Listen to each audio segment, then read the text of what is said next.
Mateo 23, para los que están aquí hoy por primera vez, pues saben que donde nos quedamos seguimos. Hemos estado estudiando el libro de Mateo desde el año 2020, y ya vamos para el 2022, ¿verdad? Así que el capítulo 23 es donde nos toca hoy la enseñanza desde el 1 hasta el 12. Entonces habló Jesús a la gente y a sus discípulos diciendo: en la cátedra de Moisés se sientan los escribas y los fariseos. Así que todo lo que os digan que guardéis, guardadlo y hacedlo. Mas no hagáis conforme a sus obras, porque dicen y no hacen. Porque atan cargas pesadas y difíciles de llevar y las ponen sobre los hombros de los hombres, pero ellos ni con un dedo quieren moverlas. Antes hacen todas sus obras para ser vistos por los hombres, pues ensanchan sus filacterias y extienden los flecos de sus mantos, y aman los primeros asientos en las cenas y las primeras sillas en las sinagogas y las salutaciones en las plazas, y que los hombres los llamen rabí, rabí.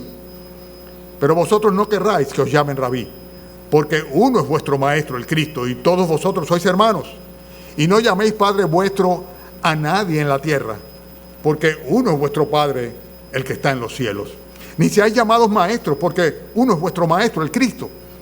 El que es el mayor de vosotros sea vuestro siervo, porque el que se enaltece será humillado, y el que se humilla será enaltecido. Hermanos, en este caso se trata de una enseñanza, por así decirlo, a partir de un ejemplo negativo, o sea, por contraste, que es lo que está el Señor dándonos aquí a todos nosotros. En otras palabras, le está diciéndole a los escribas y a los fariseos lo que no debe ser su religión, porque como ustedes saben, ellos habían armado todo un andamiaje religioso alrededor de las enseñanzas mosaicas, cosas que eran extrabíblicas completamente. Entonces el Señor Jesucristo, delante de todos aquellos que estaban, sus interlocutores que estaban ahí presentes y sus discípulos de una manera particular, comienza a enseñarles lo que no es o lo que no debe ser una verdadera religión, la religión que ellos estaban practicando.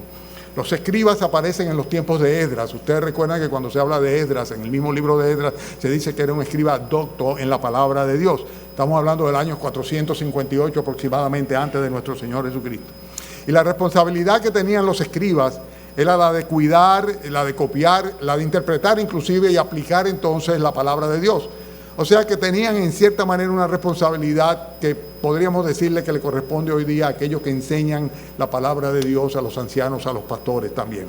Pero el hecho es que ellos estaban muy mezclados con la parte política, y los fariseos, que por lo general los escribas siempre eran parte del partido de los fariseos, eran personas que habían aparecido en los tiempos de los macabeos, o sea, en el año 300 antes de nuestro Señor Jesucristo, y eran personas, así como lo indica su propio nombre, fariseo, eran separatistas, o sea, personas que hacían por así decirlo, su tienda aparte. Eran un partido, como lo eran también los herodianos, como lo eran también los ¿cómo se llaman? Los saduceos también. O sea, partidos religiosos, por así decirlo, pero con un trasfondo realmente político que estaba, por así decirlo, supeditándolo todo, ¿no? Todas las enseñanzas y todo el comportamiento de ellos. Estos fariseos son confrontados por el Señor Jesucristo, y de una manera particular aquellos que son escribas, como lo dice aquí el texto en el primero de los versículos que nosotros vemos, cuando dice el Señor: en la cátedra de Moisés, versículo 2, se sientan los escribas y los fariseos. Lo primero que el Señor les advierte a los discípulos, y con esto nosotros podemos apropiarnos de la enseñanza, es que nosotros no debemos seguir el ejemplo de ellos. Y en cierta manera podemos hablar ahora de lo que es la verdadera religión y de lo que no es la verdadera religión. Y evidentemente ellos nos estaban dando un ejemplo de lo que era una verdadera religión, o un verdadero cristianismo en el caso nuestro, que somos cristianos o profesamos serlo. Y lo que le dice en el versículo 3, de una manera muy clara, es: no hagáis conforme a sus obras. El Señor reconocía que la cátedra de Moisés era una función legítima. En el versículo 2 dice: en la cátedra de Moisés se sientan los escribas y los fariseos, y no condena ese hecho. De hecho, en cierta manera, el Señor Jesucristo, aprovechando la autoridad de la cátedra de Moisés, pues utilizó la oportunidad que tuvo cuando comenzó en medio del templo también a enseñar la palabra de Dios. Pero el hecho es que la cátedra de Moisés implica la posición desde la cual los escribas y los fariseos interpretaban y aplicaban, enseñaban la ley de Moisés. Y esto es completamente válido, o sea, eso es lo que precisamente se debía hacer, y particularmente en el templo donde estaban. Pero el problema estaba como en el hecho de que ellos tergiversaban las cosas y sacaban derivaciones que de ninguna manera podían deducirse de las enseñanzas mosaicas. Consecuentemente, esta cátedra de Moisés, válida, como toda enseñanza de la palabra de Dios, debe limitarse a estrictamente lo que enseña la palabra de Dios, y de ninguna manera debe sumársele una infinidad de reglas, como precisamente habían hecho los fariseos, y específicamente la responsabilidad caía sobre los escribas. ¿Cuál es la razón de la prohibición de seguir el ejemplo? El Señor lo dice de una manera muy clara en el versículo 3. Así que todos los que os digan que guardéis, ¿qué dice? Guardadlo y hacedlo. O sea, el problema no está con la enseñanza que estaban dando exactamente, sino que estaba más allá de eso, de la falta de correspondencia entre lo que ellos en realidad practicaban y lo que ellos sencillamente leían de la ley de Moisés. Por eso decía, así que todo lo que os digan que guardéis, guardadlo y hacedlo, mas no hagáis conforme a sus obras. ¿Por qué? ¿Por qué? Versículo 3. No tienen sus Biblias ustedes. Porque dicen y no hacen. Porque dicen y no hacen. Y ahí era que estaba el problema. Bueno, parecería que los tiempos han pasado y que todavía vemos muchas personas que profesan hoy día ya no solamente la religión oficial, sino la religión evangélica, pero que dicen obedecer la palabra de Dios, pero no practican lo que la palabra de Dios enseña. Dicen y no hacen.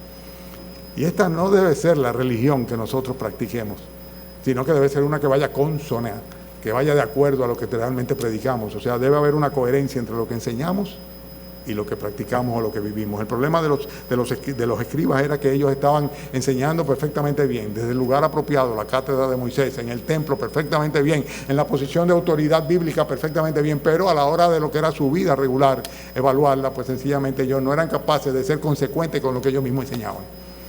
Esto es muy frecuente, sucede muy frecuentemente esto. Y la palabra de Dios nos advierte claramente que en el paso de los años, según se vaya acercando la venida del Señor Jesucristo, pues aparecerán maestros que conforme a sus concupiscencias mandarían una serie de preceptos que realmente ellos mismos no eran capaces de cumplirlo. Bien, el hecho es que la razón de esa prohibición era por el hecho de que no había un testimonio que fuera consecuente con lo que ellos estaban enseñando. Así que todo lo que os digan que guardéis, guardadlo, pero no hagáis conforme ellos hacen. La hipocresía y la falsedad religiosa van muchas veces de la mano. Y es una pena, porque cuando una persona dice profesar una fe que no practica, termina tratando de aparentar que sí lo hace, cuando realmente su vida no es tal. Dios nos guarde de ser hipócritas. Dios nos guarde de que en lo secreto nosotros no hagamos lo que decimos creer en público. Dios nos guarde de esa hipocresía religiosa. Pero es posible que tú hayas pertenecido, como lo fui yo también, a una religión que usa la Biblia como referencia. El catolicismo romano lo hace, usa la Biblia como referencia perfectamente bien. Yo recuerdo en el Colegio de La Salle que nos enseñaron que la Biblia era la palabra de Dios perfectamente bien, pero no llegó mucho más lejos de esto y algunas lecturas mecánicas que se hacían en los domingos en las misas. Pero aparte de eso, comenzaron a establecer una gran cantidad de dogmas de fe, no solamente los escribas y los fariseos, sino también las religiones cristianas, aquellas en las cuales nosotros nos hemos levantado, alzado, vivido. Y comenzaron a presentar una serie de dogmas de fe que son extrabíblicos, o sea, que son preceptos o mandamientos de hombre, como dice el propio Señor. Enseñan como doctrinas mandamientos de hombre. Yo estoy casi seguro de que cada uno de nosotros conoce algo, sobre todo aquellos que estamos levantando la mano al principio, conocen algo de todas estas doctrinas, de todos estos preceptos que son añadidos, que son extrabíblicos, que no están en la Biblia, pero que sin embargo, por ignorancia tal vez practicamos. Pero lo peor de ellos, de estos escribas, era el hecho de que decían para no hacer, porque algunos simplemente se quedan callados, algunos simplemente reniegan o no se interesan, pero en este caso es todo lo contrario. Eran líderes que pretendían pertenecer a una casta especial, y este es el problema. Personas que consideran que tienen una especie de poder o unción particular que los hace diferentes a los demás, y que consecuentemente ellos son capaces de trazarles dogmas y pautas particulares conforme a su criterio y que son completamente extrabíblicos. Bueno, yo diría que hoy día y a través de las redes sociales se ven también muchos ejemplos dentro de denominaciones que dicen ser cristianas, en la cual simplemente hay un liderazgo que hace lo que le da la gana y que impone su criterio y que en cierta manera la Biblia pues simplemente la usa como un comodín para exponer su voluntad. ¿Qué dice el Señor Jesucristo acá? Mas no hagáis conforme a sus obras. Mas no hagáis conforme a sus obras. En otras palabras, no sigan el ejemplo de esa gente. ¿Por qué? Porque esa no es de ninguna manera la verdadera religión. Esa no es de ninguna manera el verdadero cristianismo. Entonces, a partir de este momento, el Señor comienza a enseñar cuáles son, vuelvo y lo digo por contraste, o sea, cuáles son las características que debe tener la verdadera religión o el verdadero cristianismo, el cristianismo verdadero y sus características. Y lo primero es que sin lugar a duda parte de la autoridad de las Sagradas Escrituras. Por eso es que Él dice, así que todo lo que os digan que guardéis, guardadlo y hacedlo. O sea, no está de ninguna manera echando por suelo las enseñanzas bíblicas. Está diciendo que no copien el ejemplo de aquellos religiosos, que eran solamente unos hipócritas, pero está validando completamente lo que las Escrituras dicen. Y cuando se habla de la cátedra de Moisés, cuando se habla de la palabra de Dios, solamente hay una cosa que tenemos que hacerlo: guardarlo y hacerlo. Y eso es exactamente lo que el Señor dice. Así que todo lo que os digan que guardéis, guardadlo y hacedlo. Es una cosa que trae una correlación. O sea, si tú crees algo, debes entonces proclamar lo que tú crees, decirlo, además debes hacerlo y debes obedecerlo plenamente. Y la pregunta del millón es la siguiente: ¿vives de verdad la fe que tú profesas creer o eres como los escribas? Porque el problema de ellos era que decían lo correcto, ¿verdad? Partían de la palabra de Dios, de la cátedra de Moisés, añadían en el camino una serie de cosas adicionales para los otros, no para ellos de ninguna manera, ¿verdad? Pero finalmente todo lo que decían de ninguna manera lo llevaban a cabo, no lo cumplían. Consecuentemente, la pregunta que podemos hacernos cada uno de nosotros es la que parte de la expresión del apóstol Pablo cuando decía: sed imitadores de mí así como yo lo soy de Cristo. Realmente yo podría decirle a los demás, podrías tú decirle a los demás: lo que yo predico, yo lo vivo. Ustedes deben imitarme a mí porque yo lo que hago es imitar a nuestro Señor Jesucristo. Y eso es precisamente parte de las características del verdadero cristianismo. El verdadero cristianismo es una forma de vida. Hay que meterse eso en la cabeza. No es simplemente un concepto, una fe, un criterio. No es guardar una serie de parámetros, de estamentos, de estatutos, de reglas. No. Es toda una forma de vida que viene condicionada por las convicciones bíblicas, porque nosotros hemos creído y consecuentemente decimos y hacemos y obedecemos plenamente lo que la palabra de Dios dice. El cristianismo verdadero no permite, no cabe dentro de un corazón hipócrita.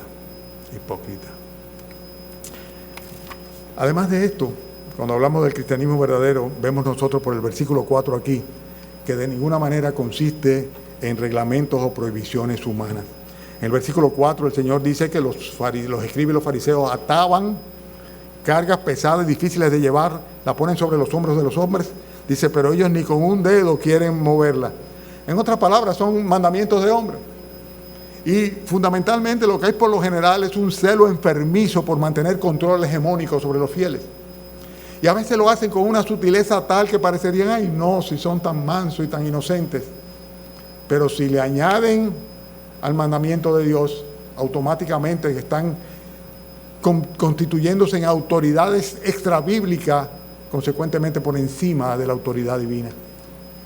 Y es triste esto, pero estas cargas son inllevables y por eso mismo los religiosos que la imponen de ninguna manera la quieren ni siquiera tocar con un dedo. Es un celo enfermizo por mantener un control hegemónico sobre los hombres.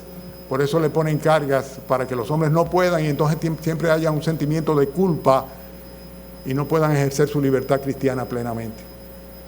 Si hay algo que yo le doy gracias al Señor Jesucristo, y creo que lo podemos hacer los hermanos que levantamos la mano hace un rato, que cuando conocimos al Señor nos enseñaron la verdad bíblica, la responsabilidad cristiana y la libertad de servir a Cristo en espíritu y en verdad.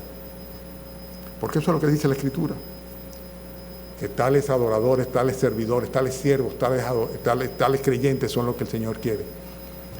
No por imposiciones humanas, porque Dios es espíritu y los que le adoran en espíritu y en verdad es necesario que le adoren. No se crean que es así en todas partes. Algunos de ustedes no han conocido otra cosa. No han conocido el intento de imponerles yugos, limitaciones, que para usted poder participar tiene que cumplir con preceptos, que para usted poder recibir el beneficio de la hermandad tiene que cumplir con una serie de dogmas humanos. No. Nuestra iglesia no tiene un servicio de contraespionaje ni de servicio secreto. Cada quien es responsable delante del Señor. Y debemos seguir así, porque no se trata de ninguna manera de imponer un reglamento. Eso no lleva a ningún lado, salvo a la hipocresía religiosa. Los domingos en la iglesia sí, somos unos santitos. Cuando salimos por ahí, otra cosa es lo que hay. Y Dios no puede ser burlado. El cristianismo verdadero consiste, sin lugar a duda, en una piedad interior que obvia absolutamente la aprobación humana. O sea, no le importa lo que los hombres piensen. Bueno, tal vez estoy siendo muy categórico. La Biblia nos manda a no ser tropiezo de ninguna persona, ¿no? O sea, en la medida que nosotros podamos ser un instrumento para bendecir y para fortalecer la fe de otros, perfecto. No debemos amar ser tropiezo. Pero en nuestra relación con Dios, en nuestro compromiso delante de Dios, no puede estar de ninguna manera supeditado a imposiciones humanas. Tiene que ser un compromiso personal, individual. Pero sin embargo, lo que estábamos viendo acá entre los escribas y los fariseos es que ellos estaban extendiendo, dice el versículo 5, antes hacen todas sus obras para ser vistos por los hombres, pues ensanchan sus filacterias y extienden los flecos de sus mantos. Cualquier cosa algo que parecería una tontería, ellos estaban sencillamente transliterando, por así decirlo, mandamientos religiosos del judaísmo. Seguían practicándolo, solamente que los habían agrandado de una manera tal de que se hiciese sumamente notable. La Biblia nos enseña que nosotros debemos tener una piedad que no esté basada en supersticiones, y la filacteria no era otra cosa que una evidencia de un espíritu en el cual se tenía realmente un temor que era supersticioso, absolutamente supersticioso. Esas cajitas de cuero que se ponían aquí en la frente y también aquí en el brazo izquierdo para que estuviera cerca del corazón, y que partía de precisamente la intención de que la palabra de Dios estuviera, porque dentro habían 4 versículos fundamentales, los tengo apuntado acá, 4 pasajes. Dentro de estas cajitas de cuero estaba el pasaje de Éxodo 13, versículo 1 al 10, del 11 al 16, Deuteronomio también 6, del 4 al 9, y Deuteronomio 11, del 13 al 21, y eran pasajes que hacían énfasis en la importancia que tenía la palabra de Dios y la preeminencia que debía tener y cómo debíamos transmitir esas enseñanzas a nuestros hijos y cómo debíamos guardarlas en nuestra mente y nuestros corazones. Pero habían transliterado eso, o sea, ellos cogían esa cajita de cuero, ¿verdad? Se la ponían ahí, metían los versículos adentro, se la ponían acá para que estuviera cerca de su mente y cerca de sus corazones. Pero no solamente eso, sino que además las habían aumentado de tamaño. Por eso dice aquí en el versículo 5, ensanchan sus filacterias. O sea, la cajita que a lo mejor así era de pequeña, ahora se hacía más grande. Esto como una manifestación de que yo soy muy piadoso. Porque querían ser vistos por los hombres como personas piadosas. Y el énfasis de ellos estaba en su expresión externa. Y eso eran los que eran las filacterias. Pero además de esto, habla de otra cosa también. Habla de una serie de flecos ahí. Es posible, yo no sé tú, pero yo lo viví esto, ¿no? Pero es posible que tu religión te haya llevado a usar escapularios. Cuando estaba en el Colegio de La Salle, yo recuerdo aquellos escapularios, recuerda Miguel Ángel también, aquellos escapularios que los bendecían, ¿no? Para que nosotros andáramos con ellos como un símbolo de protección también, pero más cosas que esta. Yo recuerdo que mi madre siempre, cuando alguien iba a ser objeto de una cirugía o algo así, le ponía una medallita muy particular del santo para que le protegiera, o de la Virgen, no recuerdo bien cuál era. Seguro que mis hermanas se recordarán muchísimo mejor que yo. Pero hay muchas otras cosas. O sea, nosotros vivimos la época en la que se utilizaban resguardos y crucifijos, y a los niños le ponían azabache también para que los liberara de todo mal. Pero todo esto era algo que eran unas manifestaciones de piedad. O sea, esto evidenciaba que eran creyentes. Y los escribas y los fariseos se especializaban en eso. Mientras más grande la caja que tuvieran aquí en el medio de la frente y en el brazo también envuelto con todas esas tiras de cuero, pues evidenciaban delante de los demás en el momento en que se presentaban que eran personas sumamente piadosas. Dios quiere realmente que nosotros tengamos una piedad, pero una piedad interior, que no tenga en cuenta la aprobación humana. Lo que piensen los demás no importa, lo importante es lo que piensa Dios. Eso es lo que es importante. Y a quien debemos mostrarle nuestra piedad, no debemos hacerlo a través de objetos particulares. Los escribas pensaban que de esta manera ellos iban a indicar el grado de su piedad religiosa. Pero no solamente eso, sino que también habla de los flecos. Los flecos eran una serie de borlas de color azul, que el símbolo que tenían era el símbolo de pureza. En el versículo 5 habla también sobre esto, cuando dice, extienden los flecos de su manto. Y la idea era básicamente recordar los mandamientos del Señor. El Señor se lo había mandado al pueblo como una manera de que tuvieran presente en sus vestiduras, en sus mantos, pues tuvieran presente que debían andar en santidad delante del Señor. Y por eso eran azules, debían ser de color. Pero estos flecos ya habían llegado a un tamaño tal en el cual eran más evidentes hacia afuera que hacia el propio que llevaba los flecos. Y consecuentemente tenían el propósito de recordar el mandamiento de Dios, pero ellos lo estaban utilizando pura y simplemente para atraer la atención de la gente por el tamaño de esos flecos. Por eso es que dice el texto acá, dice que extienden los flecos de sus mantos, además de ensanchar o agrandar sus filacterias. Voy a leerles lo que dice Números capítulo 15, para que ustedes vean cuál es el propósito del Señor y cómo nosotros tendemos a desvirtuar las cosas. Números 15, 38. Habla a los hijos de Israel y diles que se hagan franjas en los bordes de sus vestidos por sus generaciones, y pongan en cada franja de los bordes un cordón azul. Y os servirá de franja para que cuando lo veáis os acordéis de todos los mandamientos de Jehová para ponerlos por obra, y no miréis en pos de vuestro corazón y de vuestros ojos, en pos de los cuales os prostituyáis, para que os acordéis y hagáis todos mis mandamientos y seáis santos a vuestro Dios. ¿A quién se lo decía? Al que llevaba los flecos. O sea, era para que tú te recordaras de que debías andar rectamente delante de Dios, no para que los otros vieran que tú eras una persona especial. Hermanos, cuando nosotros somos verdaderos practicantes de la fe de Cristo, necesariamente tenemos que obviar en nuestra piedad toda manifestación supersticiosa. Debemos andar sincera y transparentemente delante de Dios y de los hombres. Y otra cosa a la cual el Señor le advierte aquí a los escribas, o le condena a los escribas, era el hecho de que estaban siempre tras la búsqueda de supremacía. Lo dice el versículo 6. Siempre estaban buscando los primeros asientos en las cenas y las primeras sillas en las sinagogas. La costumbre que tenían era de elevar los asientos donde se sentaban los escribas. Y saben que eso llegó a nuestros días también, a través del catolicismo romano. Si ustedes van a la Catedral Primada de América, se van a dar cuenta que en la parte que tiene que ver con el ábside, donde está el altar principal, pues a los lados hay asientos que están elevados, no para que los clérigos principales lo utilicen. En otras palabras, posiciones particulares que normalmente se ponían de frente a la gente para que la gente los viera. Me recuerda mucho aquellas graduaciones en la universidad, que había una mesa directiva, ¿no? Y entonces estaba todos los graduandos en las primeras líneas, y más atrás todos los acompañantes de los graduandos, y todo el consejo académico y todos los directores estaban de frente a aquel público. Pues así sucedía. Y ellos estaban peleándose por los primeros sillos, las primeras sillas en la sinagoga, los primeros asientos, pero no solamente en la sinagoga, también en las reuniones sociales. Eran los primeros en la cena, los que querían tener el lugar preponderante cuando había una celebración.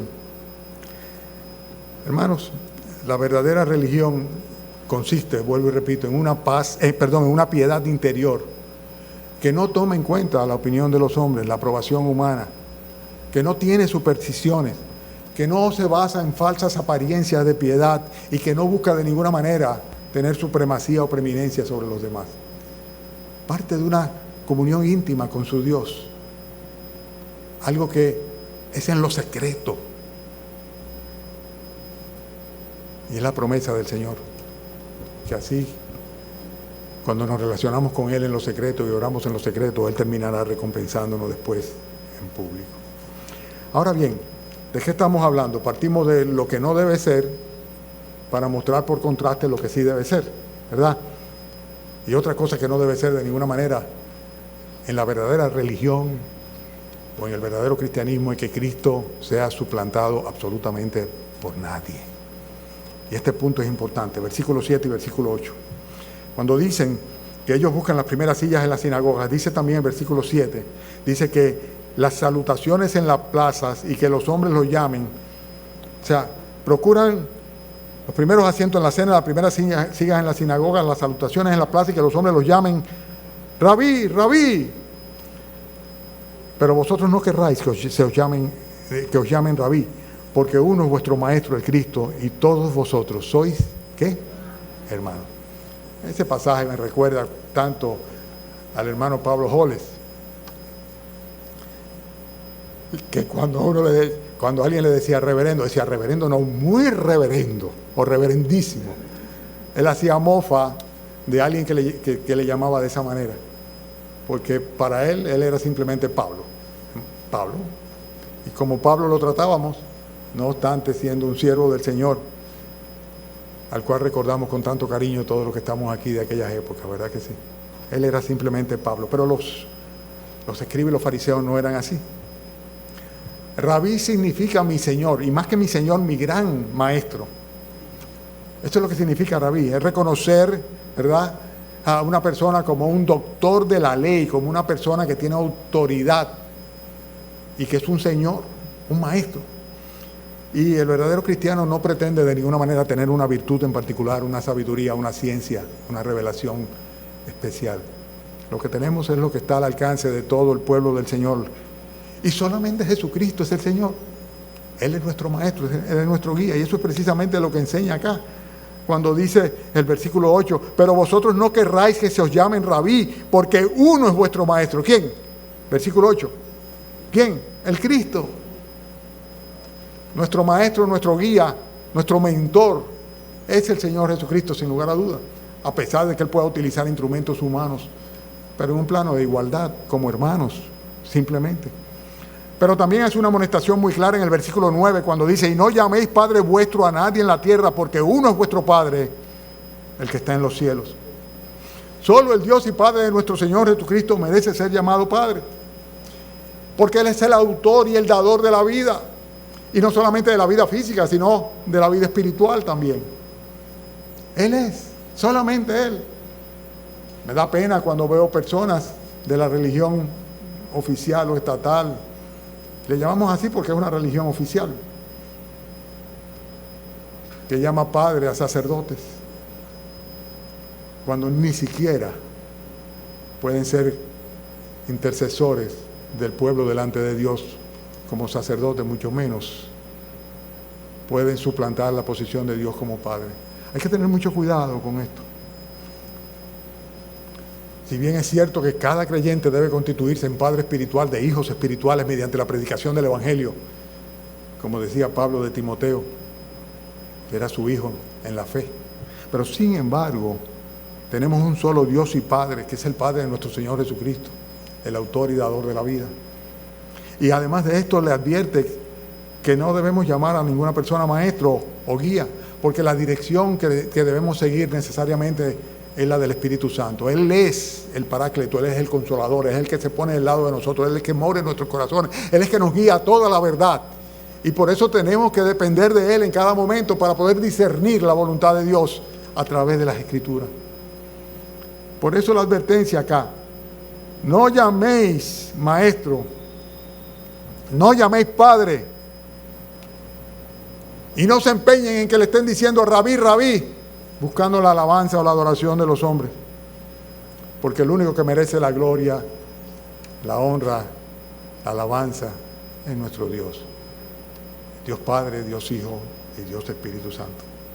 El cristianismo verdadero no acepta que Dios sea suplantado absolutamente por ningún ser humano. Y además de esto, hay dos puntos más que están en el texto acá, versículo 11 y versículo 12, y es que la verdadera religión o el verdadero cristianismo lo que hace es constituir a los creyentes, a los verdaderos cristianos, en servidores de otros creyentes. ¿Qué es lo que dice aquí? El que es mayor de vosotros sea vuestro siervo. El Señor lo dijo. Ejemplo os he dado. Cuando tomó un lebrillo y comenzó a enseñar a los discípulos cómo debían humillarse para servir a los demás. Ese es el más grande en el reino de los cielos, en que sirve a los demás. Si nuestra vida, si tu vida no está centrada en servir a los demás, no estás practicando la religión verdadera. No estás de ninguna manera haciendo otra cosa que copiando lo que hacían los escribas y los fariseos.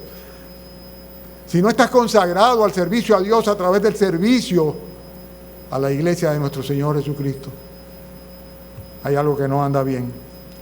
Hay algo que no anda bien necesariamente. Por eso es importante que haya un espíritu correcto, un espíritu humilde delante del Señor, porque Él lo dice en el versículo 12, el que se enaltece simplemente será humillado. ¿Por quién va a ser humillado? Por el propio Señor. Y el que se humilla, ¿por quién va a ser enaltecido? Por el propio Señor. Hay que ver en perspectiva. O sea, lo importante es que llegue el momento en el cual el Señor nos diga, bien hecho, buen siervo y fiel. Fuiste fiel en lo poco. Entra en el gozo de tu Señor, porque en lo mucho te pondré. Hermanos, un ejemplo que parte de lo que no debe ser, o una enseñanza más bien que parte de lo que no debe ser. La verdadera religión, la que tú practicas y la que yo practico, debe, resumo, partir de la autoridad de las Escrituras. Ese es nuestro filtro. Consiste en una forma de vida, no en creencias y convicciones puras y simplemente. No en lo que tú dices, sino que tú lo crees, lo dices, lo haces y consecuentemente obedeces lo que la palabra de Dios dice. El verdadero cristianismo no consiste en cumplir con preceptos o condiciones humanas, prohibiciones humanas, de ninguna manera, mandamientos de hombre. El verdadero cristianismo consiste en una piedad interior que olvida absolutamente lo que los hombres piensan. Se preocupa por no ser tropiezo a nadie, pero de ninguna manera se rige por otra cosa que no sea por lo que la palabra de Dios le muestre y el Espíritu Santo le guía.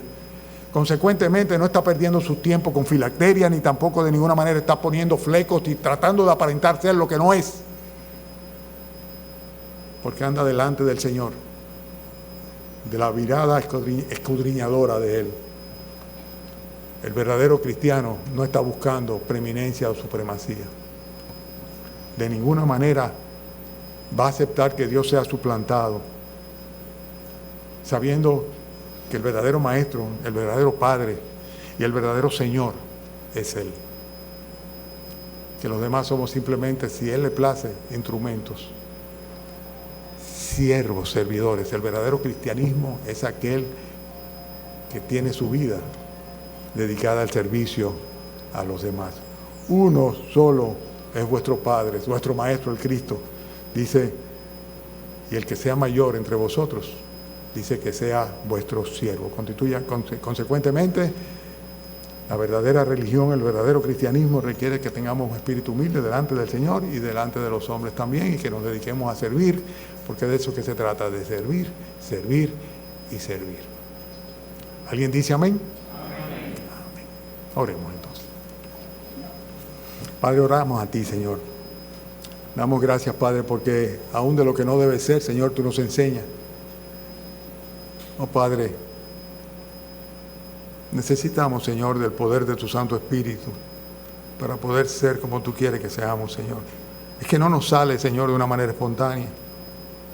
Es que, Padre, tendemos a desvirtuar las cosas, a acomodarlas a nosotros, a buscar la aprobación de los demás.